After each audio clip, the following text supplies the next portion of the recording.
Nadiskari lang isang tren ng Philippine National Railway sa may Sariaya, Quezon kaninang madaling araw. At kaugnay po ng balitang yan, makakausap natin si Ginoong Paul Diquiros, ang media consultant ng PNR. Magandang tanghali po, Ginoong Diquiros. Magandang umaga naman, Rafi. Opo. Pakikwento nga po kung paano nangyari yung aksidente. Ano po yung lumalabas na sanhi nito? Dumaan sa may bridge sa may Sariaya yung train namin. Yung dalawang coaches nakalagpas dun sa area yon. Unfortunately, yung pangatlong coach, medyo yun ang na-derail. So, nahila rin niya yung nakaunang dalawang coaches. So, tatlong coaches yung na out of the 5 coaches na tumatakbo. Dahil medyo umuulan yon, may precautionary kami, nag-slow down. Medyo mabagal yung takbo ng namin, yung mga trains namin. So may dalawang very minor na injury lang ang naano nun. Ano po, lumambot ho ba yung kinatututuan ng Riles? Yung portion dun sa right after dun sa may bridge, yung embankment kasi grabe bahang-baha, pero pag nakita mo kasi yung mismong track namin, wala naman siyang tubig. Ang lumambot ng todo yung nasa ilalim, so nagumalaw yung yung rail namin. So right now, inaayos namin yan. Yung dalawang sugatan pong nabanggit ninyo, nasa na po sila ngayon? Nakaano na yun dito eh. Nag-arkila kami ng mga buses. So na-ferry na dito yung sa Manila yung mga passengers. There were about 126 passengers. Kita po namin yung mga litratong doon sa pagtagilid ng bago ng tren. Naalis na ho ba itong bago na ito? Right now, inaayos na yung track nun kasi na-derail yun. Ang papunta na yung baka by this time, baka nandun na yung crane. Yung crane kasi yung tataas nung mga test na yun para maibalik dun sa Riles.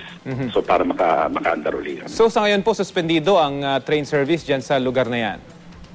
Actually, we're running naman every night lang kami ng yung mga namin from Manila and from Bicol din, tumatakbo yung simultaneous. Baka may kasi may mga chine-check pa namin yung buong parang integrity ng talagang tracks namin from here up to Bicol.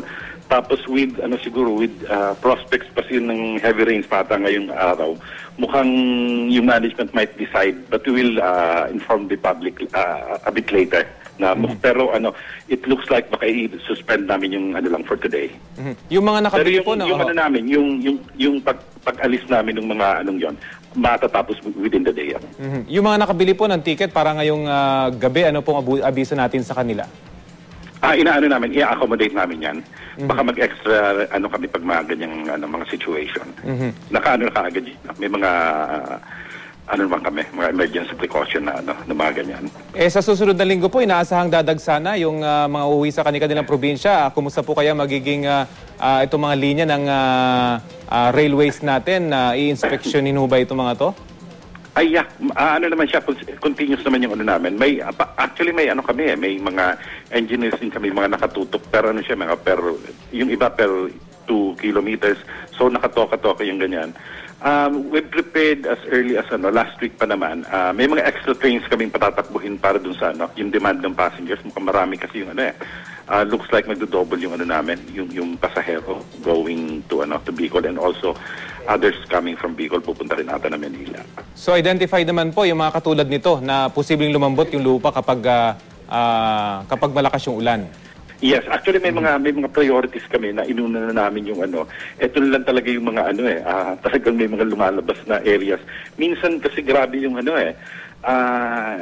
yung paglakas ng ngayon, ng mga ulan ngayon, medyo minsan hindi na-anticipate na sa ibang mga areas. May biglang nagka-crop up, biglang humina yung drainage sa ganon. So ito yung mga hindi na na-foresee na Okay. But namin ngayon, ina-address na namin ngayon.